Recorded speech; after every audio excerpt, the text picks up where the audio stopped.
আসসালামু আলাইকুম ভিউয়ার্স, আশা করি আল্লাহর রহমতে ভালো আছেন। আজকে আমি আপনাদের সাথে শেয়ার করব পাউরুটি রেসিপি। তবে ময়দা দিয়ে নয়, আটা দিয়ে কিভাবে বেকারি স্টাইলে নরম তুলতুলে এবং স্বাস্থ্যসম্মত মজাদার পাউরুটি সহজে বানিয়ে নেওয়া যায় সেই রেসিপিটি আজকে আপনাদের সাথে শেয়ার করতে যাচ্ছি। আশা করছি আজকের রেসিপিটি আপনাদের ভালো লাগবে। যদি ভালো লাগে তাহলে কোনো রকম স্কিপ না করে পুরো রেসিপিটি দেখে নিন আমার সাথে থেকে। প্রথমে একটি মিক্সিং বলে দিয়ে দিচ্ছি 2 কাপ আটা। আপনারা চাইলে ময়দা দিয়েও করে নিতে পারেন, তবে আটা দিয়েও খুবই সুন্দর পাউরুটি করে নেওয়া যায়। দিয়ে দিচ্ছি 1 কাপের 4 ভাগের 1 ভাগ গুঁড়া দুধ। দিয়ে দিচ্ছি 1 চা চামচ ইস্ট দিয়ে পাউরুটি বানালে খেতে ইস্টের গন্ধ লাগে, এই জন্য আমি সবসময় ইস্ট এবং বেকিং সোডা দিয়ে পাউরুটি করে থাকি।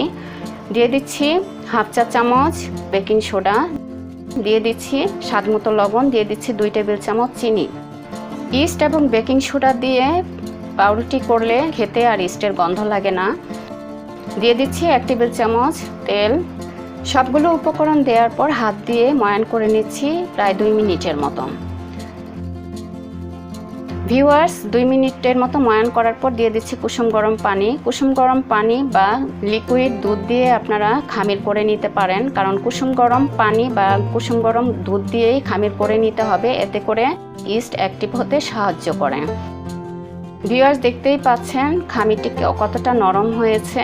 আমরা রুটির জন্য যে খামির করে থাকি এর চেয়ে নরম করে খামির করে নিতে হবে। খামির যত সুন্দর হবে পাউরুটিও তত তুলতুলে হবে। 8 থেকে 10 মিনিটের মতো ময়ান করলে যখন দেখবেন হাত থেকে আটা ছেড়ে আসছে তখনই বোঝা যাবে যে ময়ান হয়ে গিয়েছে। আমি হাতে তেল লাগিয়ে খামির হাতে নিয়ে কিছুটা গোল শেপ করে একটি বাটিতে রেখে ঢাকনা দিয়ে ঢেকে রেখে দিব রান্নাঘরের গরম স্থানে। আমাদের বাসার যেই জায়গাটা গরম থাকে সেই জায়গাটায় একটা বাটিতে রেখে ঢাকনা দিয়ে ঢেকে রেখে দিতে হবে, এতে করে ইস্ট অ্যাক্টিভ হয়ে ডোটা অনেকটা ফুলে উঠবে। ঢাকনা দিয়ে ঢেকে আমি রান্নাঘরের গরম জায়গায় রেখে দিচ্ছি 1.5 ঘন্টা থেকে 1 ঘন্টার মতো। ভিউয়ার্স, 1 ঘন্টা পর দেখতেই পাচ্ছেন ডোটা ফুলে কতটা বড় হয়ে গিয়েছিল, একদম ঢাকনায় লেগে গিয়েছে।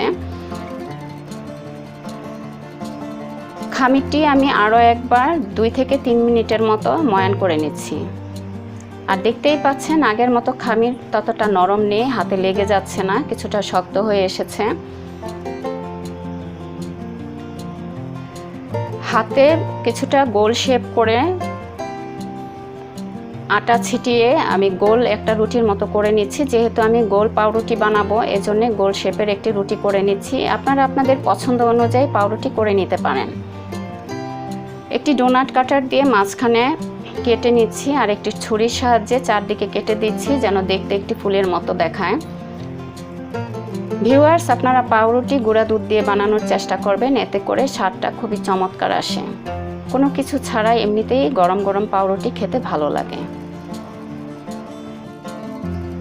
এমন একটি বাটি হলেই পাউরুটি সহজে করে নিতে পারবেন। আমি এই বাটির মধ্যে কাটা ডোটি রেখে দিচ্ছি। একটি ঢাকনা দিয়ে ঢেকে আবার সে গরম জায়গায় রেখে দিচ্ছি 1.5 ঘন্টার মতো। গরম স্থানে রেখে দিতে হবে যেন ইস্ট অ্যাক্টিভ হয়ে ডোটা ফুলে ওঠে। ভিউয়ার্স, দেখতেই পাচ্ছেন কতটা ফুলে গিয়েছে। এখন আমি একটি ব্রাশের সাহায্যে ডিমের কুসুম ব্রাশ করে দিচ্ছি। ছিটিয়ে দিচ্ছি তিল। ভিউয়ার্স, আপনারা যে কোনো মুদি দোকানে ইস্ট, বেকিং সোডা, তিল সহজেই পেয়ে যাবেন। ঢাকনা সহ একটি অ্যালুমিনিয়ামের হাঁড়ি আমি গরম করে নিয়েছি। দেখতেই পাচ্ছেন পানি দিলে সহজে শুকিয়ে যাচ্ছে। একটি স্ট্যান্ডের উপরে বাটিটা বসিয়ে ঢাকনা দিয়ে আমি প্রথমে 2 মিনিটের মতো ফুল ফ্লেমে জাল করে নিচ্ছি। তারপরে চুলার আঁচ কমিয়ে লো থেকে কিছুটা বাড়িয়ে জাল করে নিচ্ছি 1.5 ঘন্টা থেকে 1 ঘন্টার মতো। 1 ঘন্টা পর ভিউয়ার্স, দেখতেই পাচ্ছেন পাউরুটির কালারটা কত চমৎকার হয়েছে। ভিউয়ার্স, দেখতেই পাচ্ছেন আটা দিয়ে বানানো পাউরুটি কতটা সুন্দর হয়েছে, কতটা সফট হয়েছে। আশা করছি আজকের রেসিপিটি আপনাদের ভালো লেগেছে। যদি ভালো লেগে থাকে তাহলে বাসায় ট্রাই করবেন, বন্ধুদের সাথে শেয়ার করবেন। একটি লাইক, একটি কমেন্ট করে জানাতে ভুলবেন না কেমন হয়েছে আজকের রেসিপিটি। আরও একটি নতুন রেসিপি নিয়ে আপনাদের সাথে শেয়ার করার জন্য চলে আসবো ইনশাল্লাহ। আপনারা ভালো থাকবেন, দোয়া রইল, আর আমাদের জন্যও দোয়া করবেন। আসসালামু আলাইকুম।